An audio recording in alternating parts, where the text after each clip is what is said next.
friends, welcome to the channel. It's me Yami here with a series for you guys on to special demand. Yes, कुछ दिनों पहले जब Reliance foundation scholarship आई थी जिसमें था एक एप्टीट्यूड टेस्ट जो भी अभी रनिंग है, बच्चे दे रहे हैं, उनके लिए मैंने बनाई थी aptitude series solving the sample paper provided by the Reliance foundation. And उसके अलावा उसके रिलेटेड जो भी क्वेश्चंस थे, जो भी टॉपिक के क्वेश्चंस उन्होंने सैम्पल पेपर में रखे थे, उसी टॉपिक्स को लेते हुए मैंने कुछ वीडियोस बनाए थे for you guys to practise and have a strong grip on to solving such aptitude questions. क्योंकि मेरे ख्याल से according to me with my experience I know that कि aptitude is something that shall help you throughout your life. Okay, this section helps you build the logical mind जो आपको हर जगह काम लगेगा whenever you apply for any job।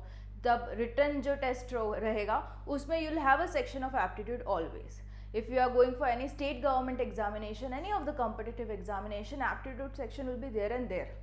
Okay, so I actually had put up a question among you guys कि क्या मुझे series start करनी चाहिए for you guys covering each and every topic of aptitude solving questions with you guys. तो काफ़ियों ने yes respond किया था, तो here I am with the series for you guys. Reliance foundation के जो सॉल्विंग वीडियोज है उसकी लिंक मैं रखूंगी नीचे डिस्क्रिप्शन बॉक्स में for you guys to check it out. अगर किसी स्टूडेंट्स की एग्जाम देनी अभी बाकी है, जो कि है, बिल्कुल ही है, क्योंकि कुछ नहीं दिया है एंड कुछ में टेक्निकल एरर्स आए हैं, तो some of you are remaining to give your aptitude test. तो बिल्कुल ही check out the videos before going for the actual test. And yes, I am also teaching you guys aptitude on to Unacademy platform, जिसकी भी मैं link रखूंगी provided for you guys in the description box. क्योंकि aptitude जो section है आपको बहुत ही जगह काम लगेगा। ये है एग्जाम्स जहाँ पे आपको काम लग सकता है। गेट एग्जाम जो कि बेसिकली रहती है graduate aptitude test for engineering for the engineers national level examination, जहाँ पे एप्टीट्यूड का पोर्शन 15-20 मार्क का रहता ही रहता है आउट ऑफ 100। ओके, उसके अलावा you have CAT exam, CMAT, GMAT, SSC, CGL, RBI, UPSC, CSAT, RRB, NTPC, other state government examinations like अगर गुजरात की बात कर लूँ तो जीपीएससी एग्जाम्स आती है, महाराष्ट्र की बात कर लूँ तो एमपीएससी आती है। हर जगह you will have aptitude section. So here I am starting the series with you guys and I hope so कि इसमें भी बहुत ही warm response आप दोगे for sure. And आज के दिन में नहीं, पर अभी से मैं next videos I'll make it sure I'll give you a homework question also, जिसके answers I'll expect in the comment section. Okay, so yeah, starting with today's video, solving the number system with you guys. Basic topic लिया है। I be covering with each topic of aptitude to make sure कि आपका aptitude section बहुत ही पक्का हो जाए, ठीक है, और मज़ा भी आता है, it's quite refreshing. So let's go with the very first question. What is the sum of first 20 odd natural numbers? Now into this questions generally what students do who do not have practice of aptitude is start writing the odd numbers. 20 odd numbers को लिखेंगे, उसको add करेंगे और answer देंगे। But what if you have a ready formula available, which is absolutely possible to use the formula and get the answer quickly? तो इसका बचा हुआ टाइम आप कोई और क्वेश्चन में यूटिलाइज कर सकते हो, right? So you need to have that quick thing coming up, जिसको सॉल्व करने के लिए we absolutely have a formula, that is this. This is again an AP. AP means arithmetic progression. What is arithmetic progression? जहाँ पे the common difference between the numbers is the same. Like odd numbers की अगर हम बात करें, it's 1, 3, 5, 7, 9 and so on. तो इसमें आप देख सकते हो the common difference is how much? 2। It's remaining same through out, right? 3 - 1 is 2, 5 - 3 is 2, 7 - 5 is 2, 9 - 7 is 2. Okay, तो कॉमन डिफरेंस इज 2, जो कि सेम है, इसलिए वो AP में है, that is arithmetic progression. Now for AP there is a standard formula used for summation of all the n terms of AP, that is Sn equals to n/2 bracket में 2a plus n - 1d. Majorly would have used this formula in your school life itself, right? Now into this you might be knowing a is what? The first term of the sequence of the progression. Okay, d is the common difference. Got it? So अपने case में जो series बन रही है वो कुछ इस तरीके की है। I'll just write and show it to you so that it becomes even more clear for you guys.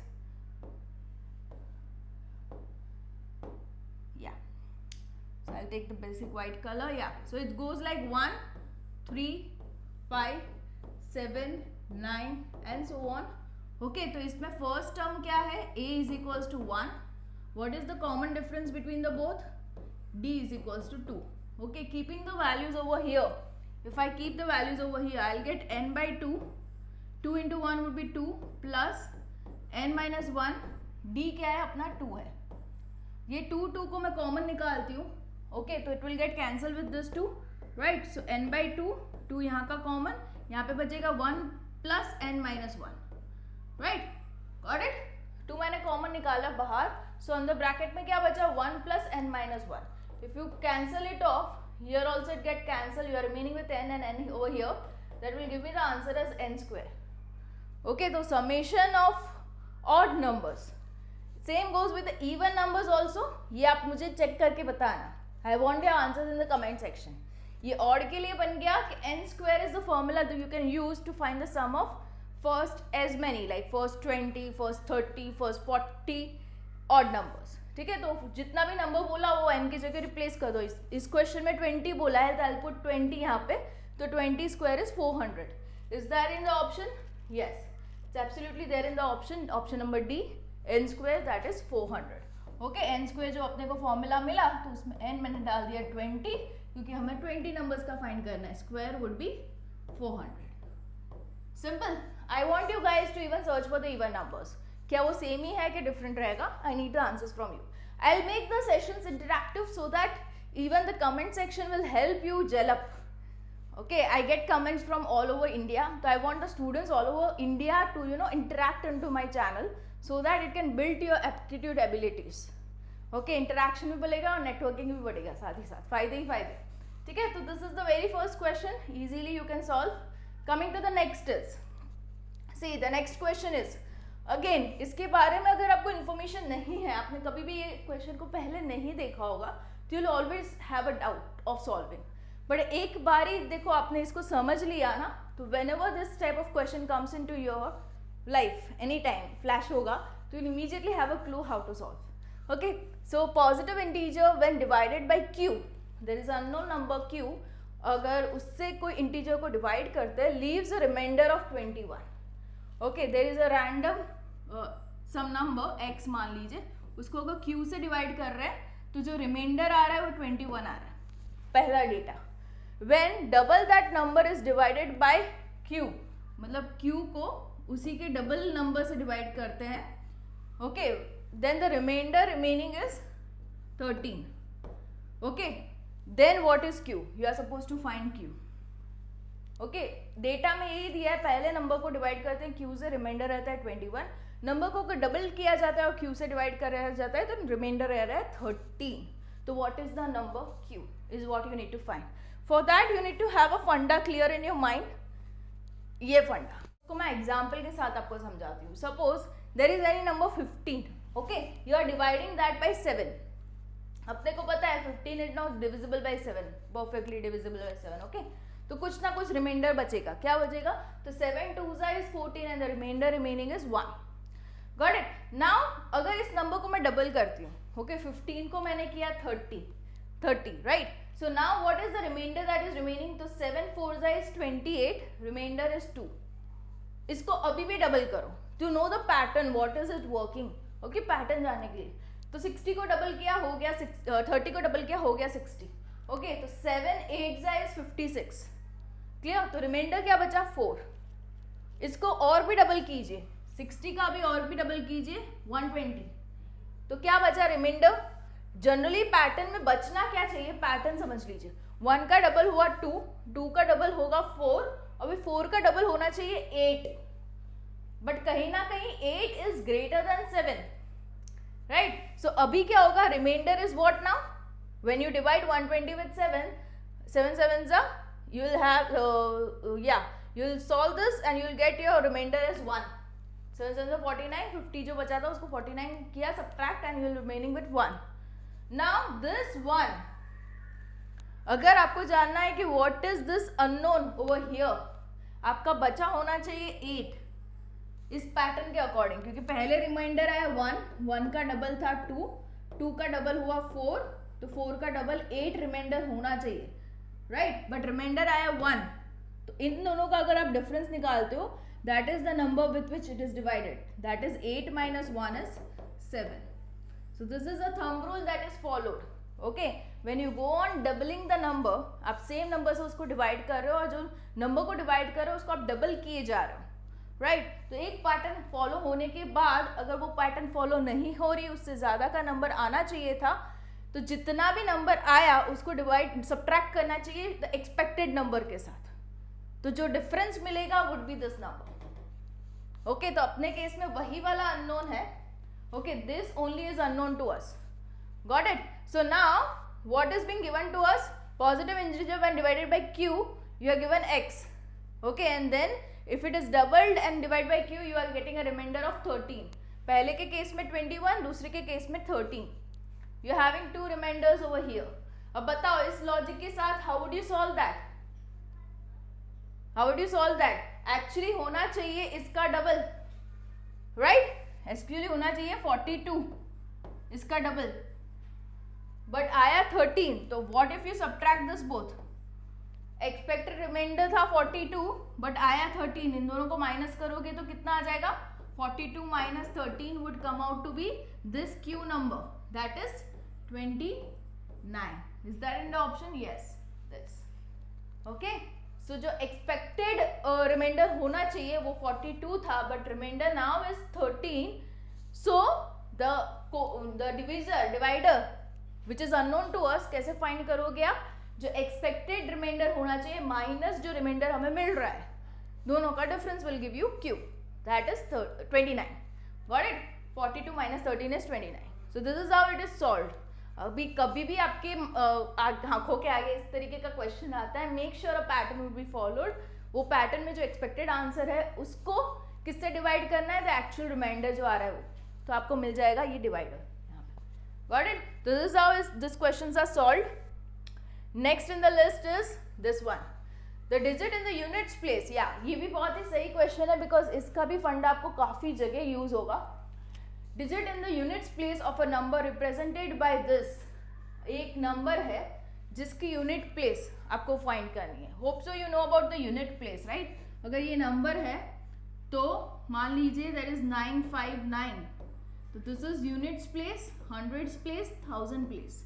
Okay, the last most number is the unit place. Okay, so यही हमें पूछा है कि इस नंबर का यूनिट प्लेस क्या होगा. पूरा नंबर नहीं चाहिए, जस्ट यूनिट प्लेस में क्या होगा वही जानना है. तो इसमें भी again there has to be some pattern followed for 7 raise to something and 3 raise to something. वो क्या पैटर्न फॉलो हो सकता है वो हम यहाँ पे देख लेते हैं. Now for 7, if you go with the cycle of 7, तो आप देखो यहाँ पे 7 raise to 1 would be 7. What about 7 raise to 2? 49. 7 into 7. 7 raised to 3 would be 343. 7 into 7 into 7. 7 raised to 4, 2401. That is 7 raised to 7 raised to 7 raised to 7. Okay. Now, what shall be 7 raised to 5? Would be this number. तो यहाँ पे आप देख सकते हो जो unit place है 7 के लिए, initially it is 7, then 9, then 3, then 1. Again the 7 is coming into the cycle. मतलब 7 की साइकिल कब रिपीट हो रही है? कितने नंबर्स के बाद, कितने पावर्स के बाद? तो 4 पावर के बाद the cycle is getting repeated, मतलब 7 वापस से आ रहा है. अगर आगे भी आप कैलकुलेट करते हो 7 रेज़ टू 6, तो कोई नंबर ऐसा आएगा जिसमें पीछे 9 आएगा. ओके, मतलब कि पैटर्न साइकिल रिपीट हो रही है. तो 7 की साइकिल है 4 की.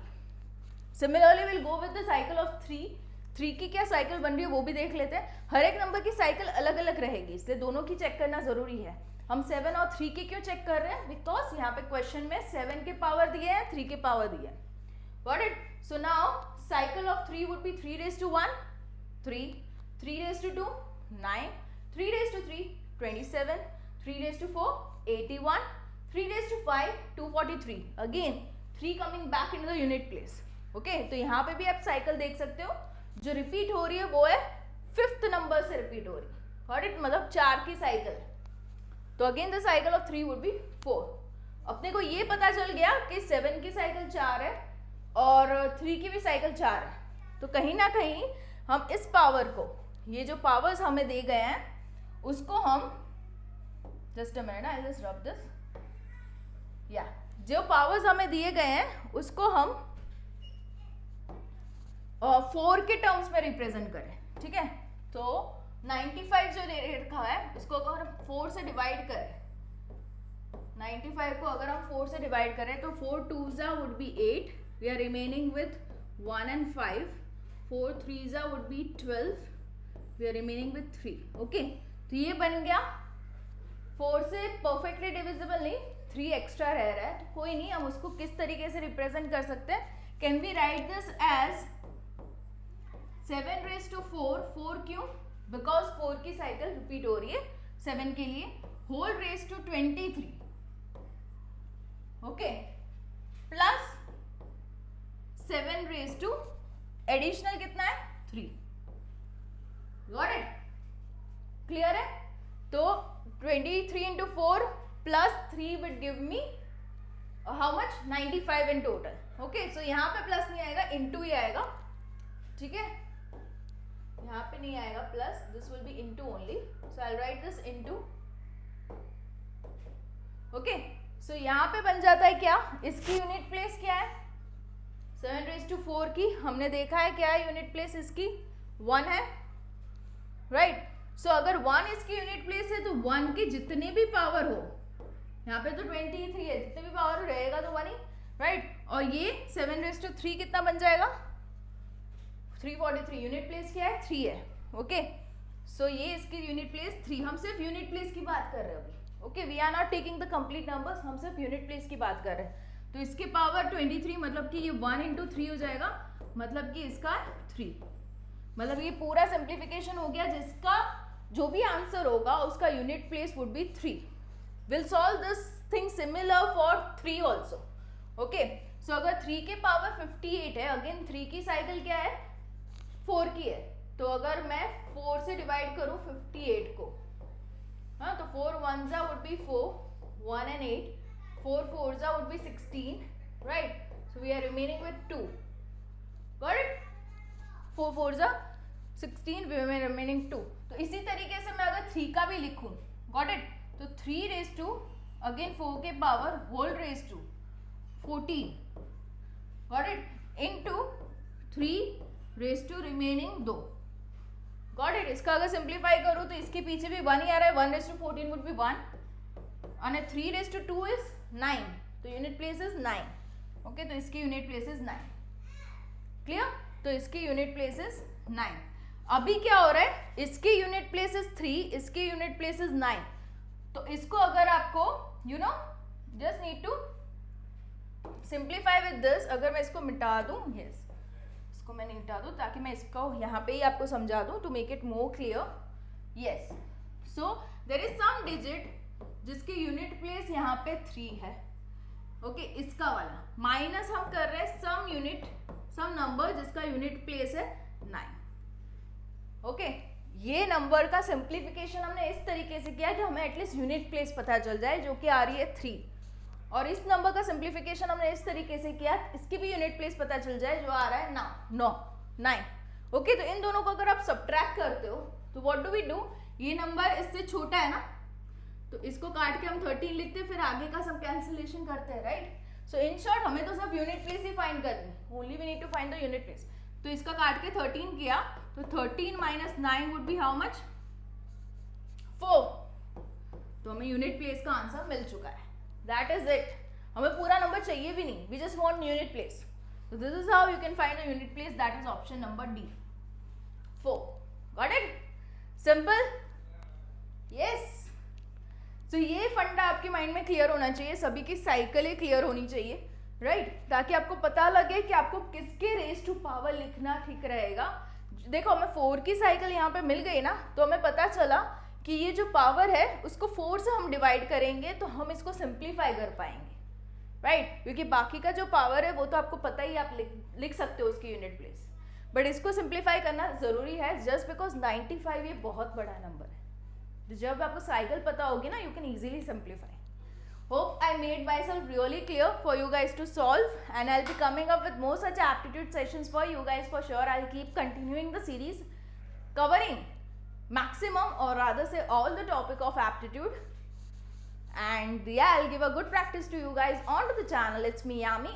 Stay tuned, do subscribe the channel, share it with your friends who are of the same academic career line, and जिनको ज़रूरत है एप्टीट्यूड सीखने की तो बिल्कुल ही आप शेयर कीजिएगा, क्योंकि एग्जाम की लिस्ट मैंने आपको दे रखी है, सारे एग्जाम्स वाले will have this aptitude section to be prepared.